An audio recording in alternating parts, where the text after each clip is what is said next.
भारत माता की जय। तो बच्चों, जो भी नीट 2026 के लिए तैयारी कर रहे हैं बच्चे, तो उनके लिए NCERT's new lines decoding series में चला रहा हूं। और अभी मैं 12th की बायोलॉजी जो है NCERT, उसकी जो लाइन्स चेंज की गई हैं न्यू NCERT में, उनको डिकोड कर रहा हूं। मैंने बताया था क्योंकि बोर्ड एग्जाम है, इसलिए पहले 12th वाली, बाद में 11th वाली। पार्ट 3 है। 2 पार्ट में हमने आपको पहले वाले चैप्टर से बताया, फिर दूसरे पार्ट में आपका ह्यूमन रिप्रोडक्शन है, उसका एक क्वेश्चन जो लाइन चेंज हुई थी डिकोड किया और समझाया भी। अब उसी चैप्टर में एक और जो करेक्शन हुआ है डायग्राम में, तो उसे मुझे समझाना भी है आपको और उस लाइन को डिकोड भी करना है। यानी थोड़ा सा आपको इस सीरीज के थ्रू बहुत सारे ऐसे कॉन्सेप्ट भी हैं जो इस टॉपिक से आपको समझ में आ जाएंगे। तो NCERT new lines decoding series biology trunk channel पर मैं Ram Gopal Awasthi, founder biology trunk institute जो कानपुर में है, लगातार 16 वर्षों से, चाहे कोई भी मेडिकल एंट्रेंस एग्जाम पहले रहा हो, एम्स या CPMT, और जब से नीट हुआ तब से लगातार आपको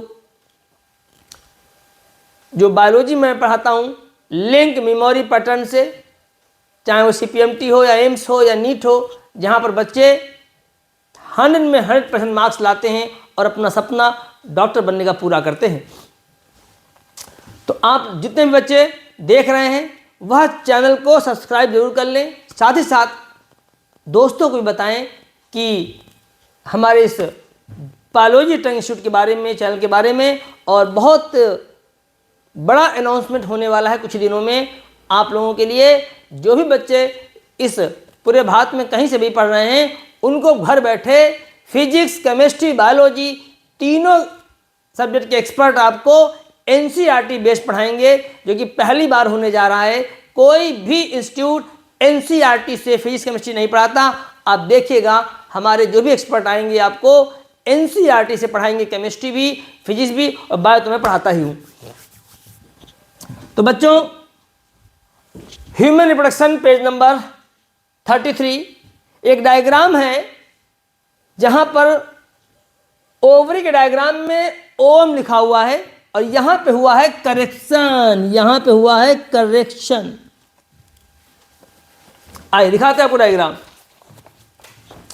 तो बच्चों ये डायग्राम है और इस डायग्राम में आप देख लीजिए ओम कहां लिखा हुआ है। इस डायग्राम में करेक्शन हुआ है। समझना भी है करेक्शन को और याद भी रखना है।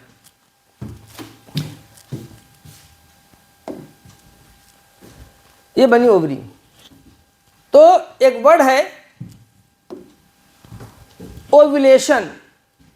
आप जानते हैं जो भी महिलाएं हैं हर महीने प्यूबर्टी के बाद, हर महीने चाहे लड़की या महिला हो, प्यूबर्टी के बाद उसमें मासिक चक्र यानी मेंस्ट्रुअल साइकिल चलती है। उस मेंस्ट्रुअल साइकिल में हर महीने 14वें दिन ओव्यूलेशन होता है।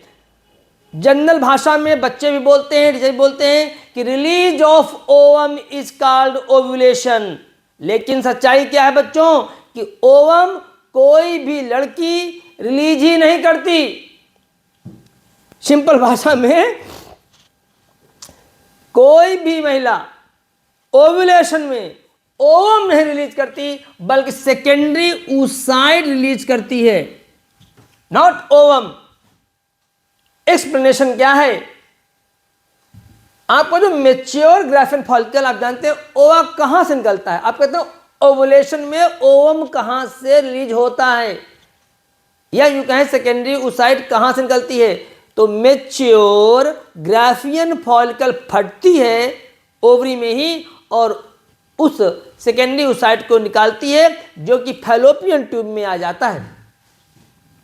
तो मेच्योर ग्राफियन फॉलिकल से ओवम नहीं निकलता है इनके फटने पर, बल्कि सेकेंडरी oocyte निकलती है बच्चों, जो इनकी डायग्राम में दिखाया गया है।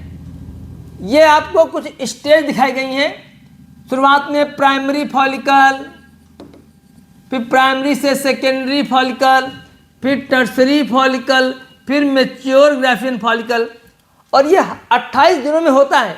हर महीने लड़कियों में प्यूबर्टी के बाद 28 दिन में ऐसा होता है ओवरी के अंदर बच्चों, 28 दिन में होता है।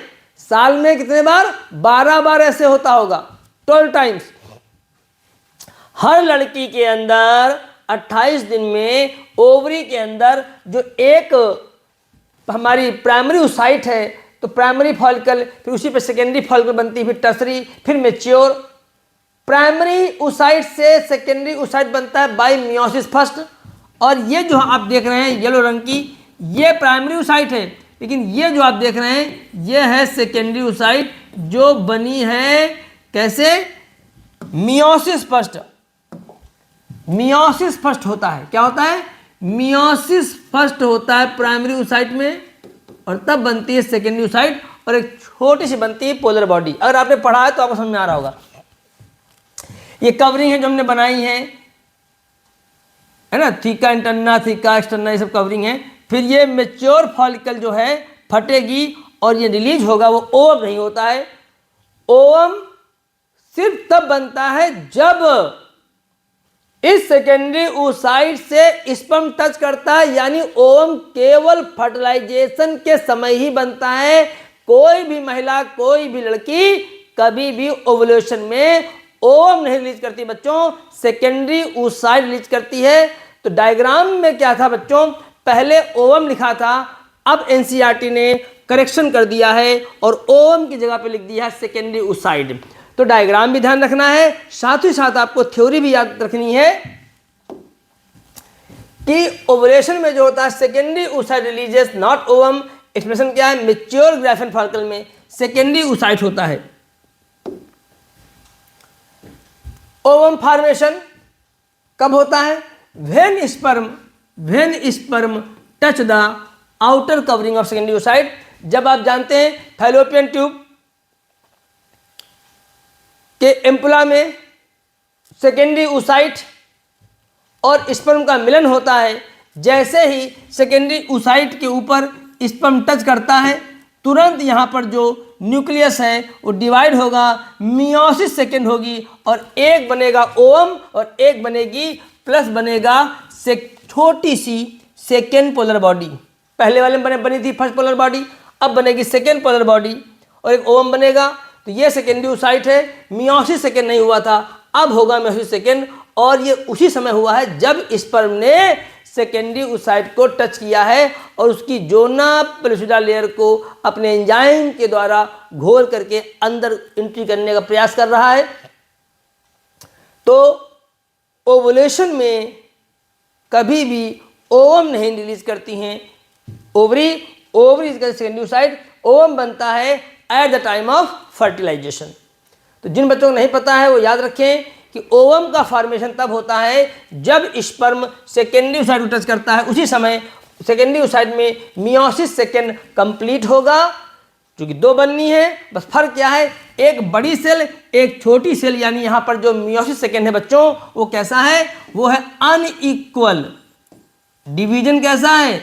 अनइक्वल डिवीजन है, क्योंकि एक सेल बड़ी बन रही है, ओवम बड़ा होता है और पोलर बॉडी छोटी सी होती है।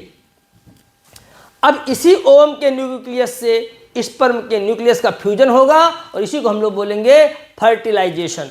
अब इसी न्यूक्लियस के, ये जो ओवम है इसके न्यूक्लियस से स्पर्म का न्यूक्लियस जो होगा फ्यूज होगा, तब जाइगोट बनेगा। तो डायग्राम में जहां ओवम लिखा था बच्चों, page number 33, diagram number 2.7, diagrammatic sectional view of ovary जो दिया गया है। जो भी बच्चे यह वीडियो देख रहे हैं, 12th वाले, बोर्ड वाले, साथ ही साथ नीट वाले, वहाँ ओवम को काट करके सेकेंडरी ओसाइट लिख लें, क्योंकि मार्केट में अभी भी जो एनसीईआरटी बच्चे ला रहे हैं, एक पहले कुछ एनसीईआरटी बच्चे लेके आते हैं, उनमें करेक्शन मिला हुआ है, ओवम हटा करके लिखा है सेकेंडरी ओसाइट। और नई एनसीईआरटी की बात ही कर रहा हूँ बच्चों, और बहुत सारे बच्चे आते हैं नई एनसीईआरटी लेकर के, सर देखिए इसमें तो नहीं हटा।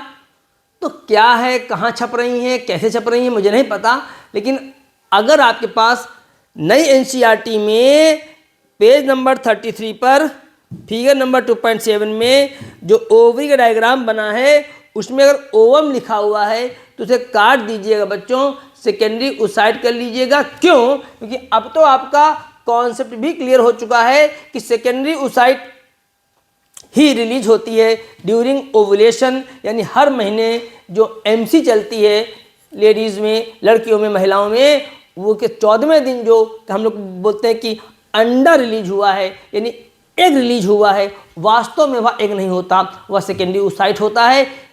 ओवम तभी बनता है जब स्पर्म उसमें टच करता है।